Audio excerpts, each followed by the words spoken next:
You're listening to the Parents of Hardworking Teens podcast, episode 152. Now, you know that I am a big fan of making the biggest difference to students' results and confidence in the most simple or efficient or effective ways. And this example that I'm going to share on this episode of coaching a student on how to make their essays more sophisticated is a really good example of this.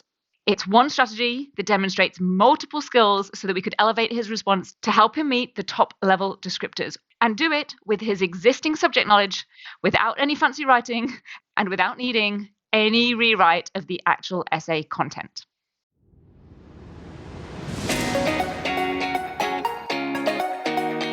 I'm Katie Jones, and with over 15 years in education as an award-winning high school teacher, international external examiner, and as a study coach, I've helped thousands of students skyrocket their results and confidence. And this podcast is where I share all my insights, tactics, and tips with you, the parent, so you can help your hardworking teen get happy, smart, and successful in their study, and have you both enjoy the journey along the way.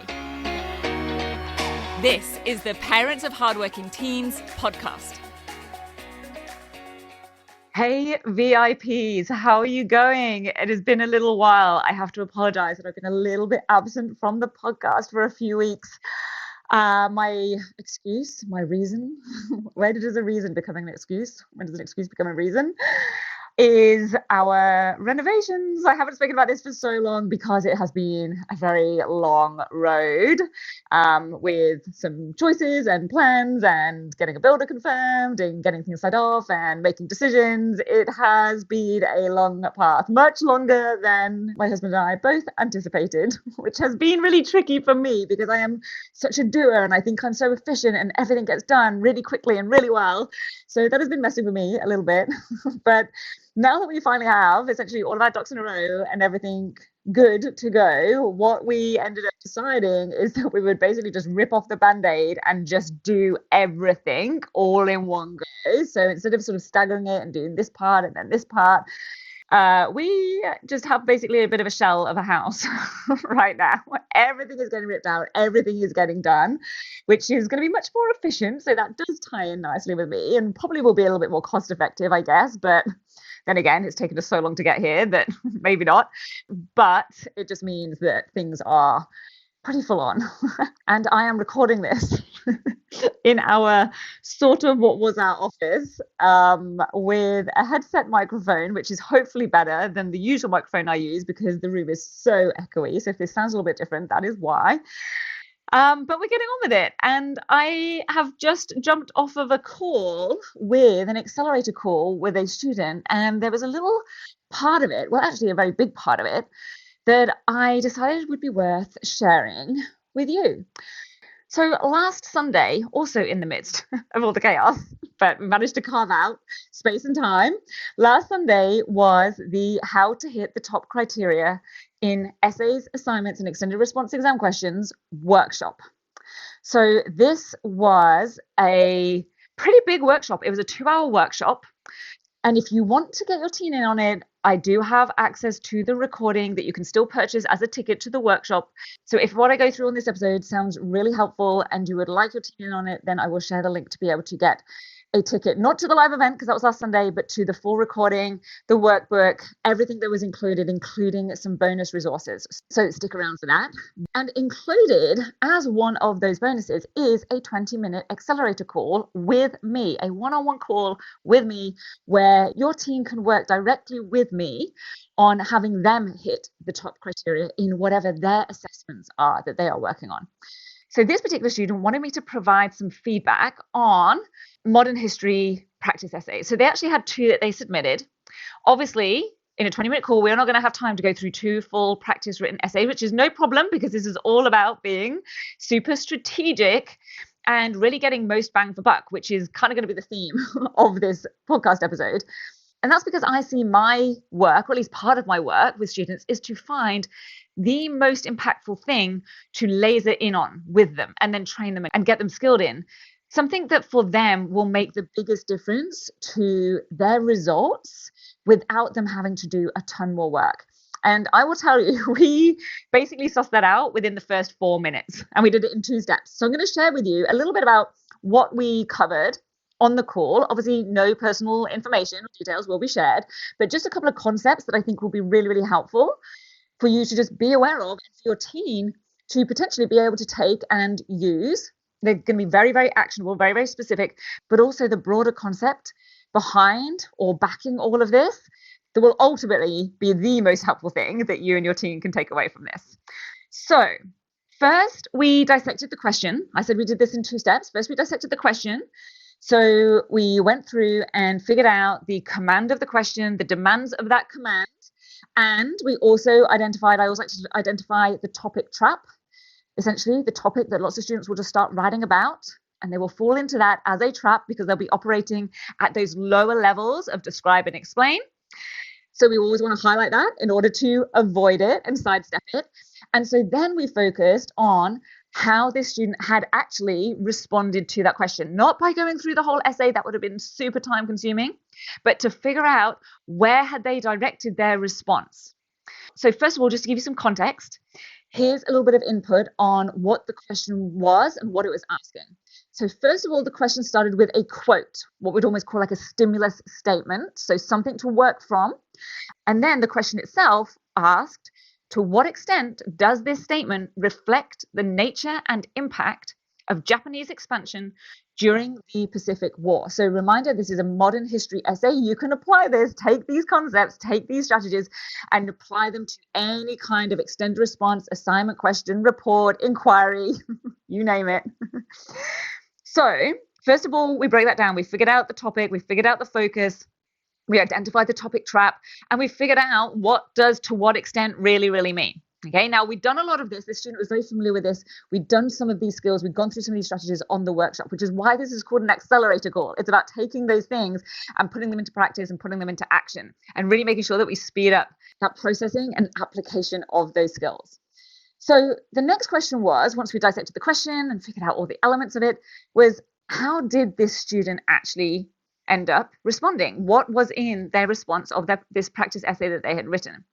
Now, this student could quite clearly tell me that they had agreed with the statement. They said, yes, this statement does reflect the nature and impact of Japanese expansion, which is all good. They agreed with the statement, and then they gave all the reasons why. They gave all of the evidence that supports that agreement, if you like. And so I had a really quick scan of their intro and their hypothesis in that introduction. And they were definitely answering the question, which is a really great start. That doesn't always happen, but that was a great start. And here's what I said. This is the first 4 minutes. This is what I said. I said, yes, it is definitely possible to be getting full marks with that type of response. Agree with the statement, and here's all the reasons why. But you need to be really amazing in all of the analytical points that you're making to support that in that response in order to hit all of those very top criteria. Okay. Now, we didn't have the criteria to hand, but I did go away afterwards just in preparation for making this podcast, and I had a quick look at, this was a New South Wales NISA exam, and I had a quick look at the wording of their top criteria for a modern history essay, and it says, supports the argument with extensive, highly accurate and highly relevant historical knowledge, provides a clear judgment with a sophisticated, sustained argument that directly answers the question's specific directive being the command word, demonstrates a deep understanding of historiography, that's different historical perspectives and schools of thought. And this is the thing. How do we prove, how do we demonstrate that we have extensive historical knowledge, that we have sophisticated arguments, that we have a deep understanding? These are the things that I think it's so hard for students to really tangibly latch onto and grasp, and therefore be able to demonstrate. And I'm always a fan of ways of demonstrating or meeting those criteria in the most strategic, efficient, and effective ways. And I will tell you, and this is exactly what I said to the student, I said a great way to do this, and this goes for any type of evaluation level question, or to what extent question is evaluation. I won't get into that now. That's a whole other podcast, there's a whole other workshop, is to show both sides.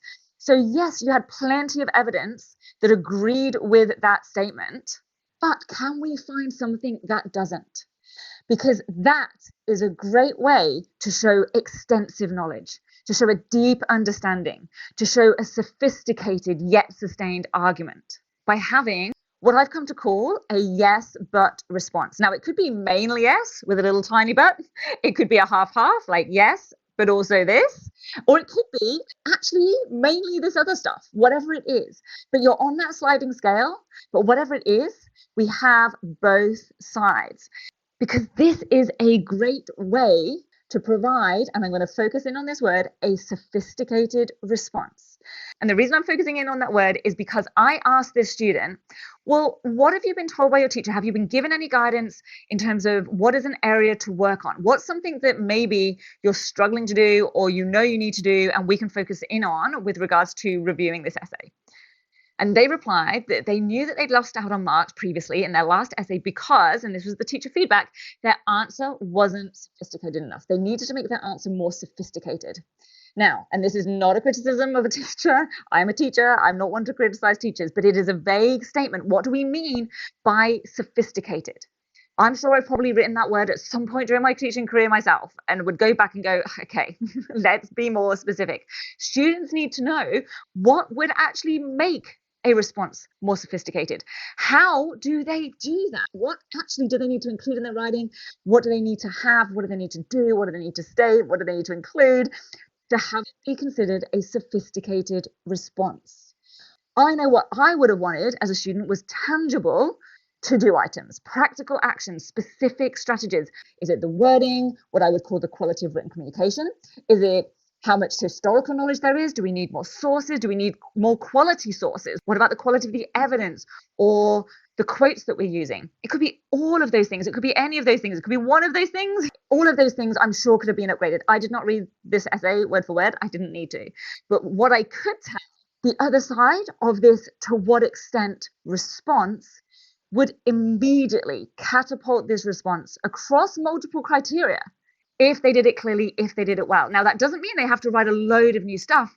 It ended up being just a really small thing that we identified. Now, this whole process took less than 20 minutes.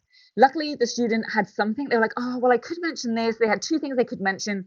And very quickly, we figured out which is the one that's going to make the most sense, which one would fit.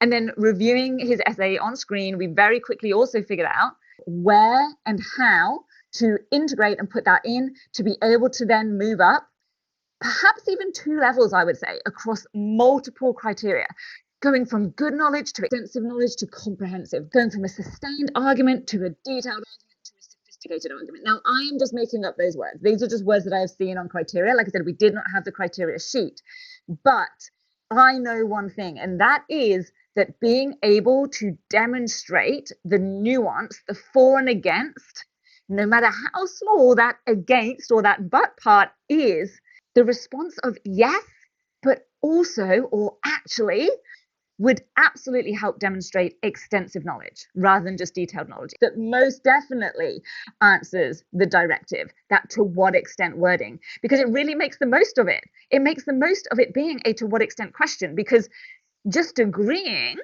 could technically just be about analyzing all of the ways that the quote was correct.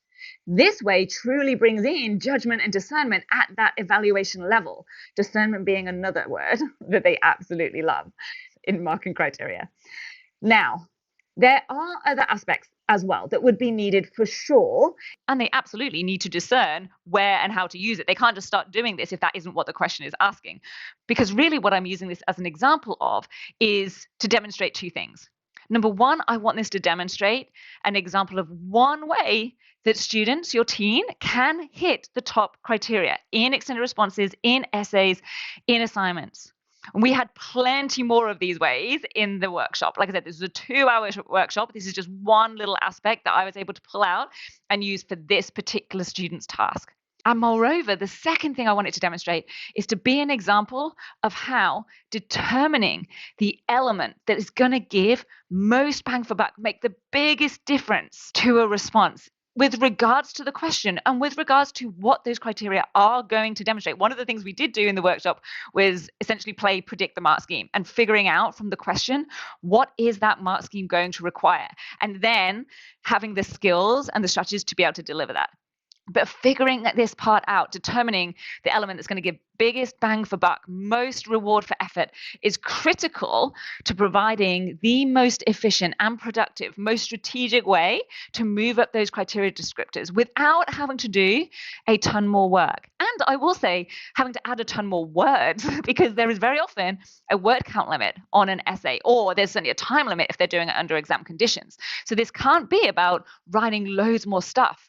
We actually figured out that 2 sentences could go into one of their body paragraphs to demonstrate this whole other side to the story and how to integrate it with everything they'd already written.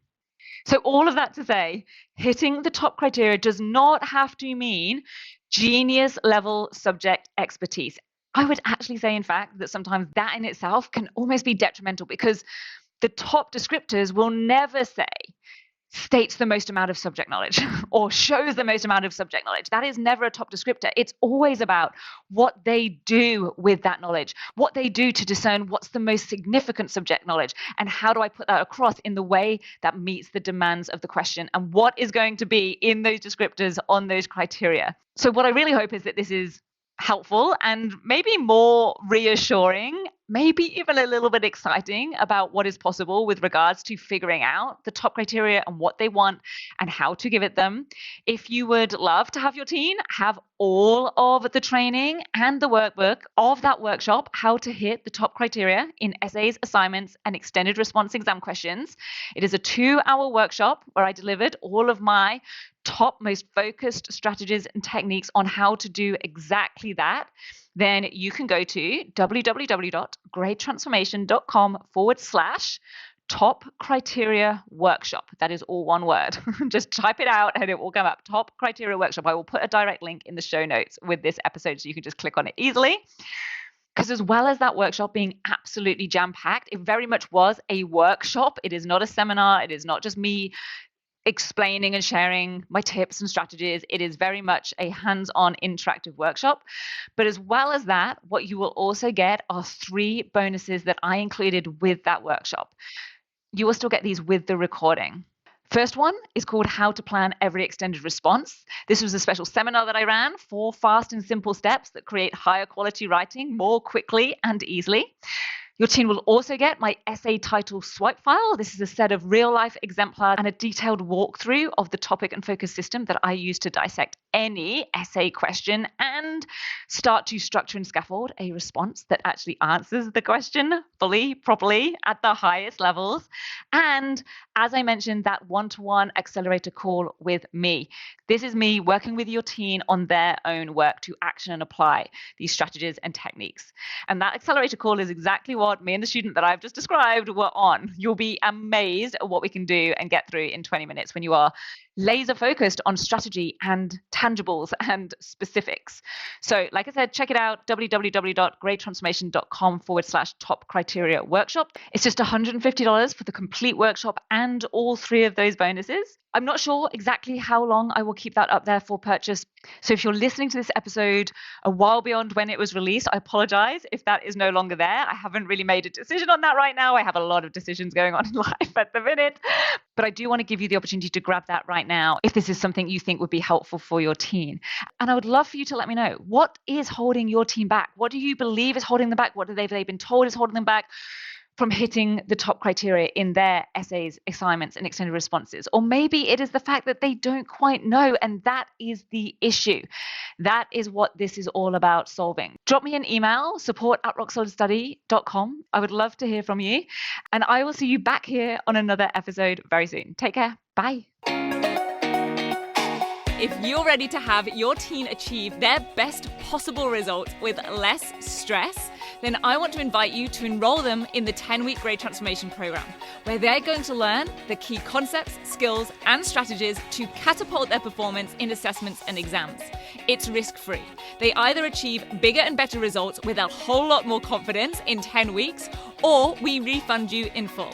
Just head over to www.rocksolidstudy.com/program and I'll see you there.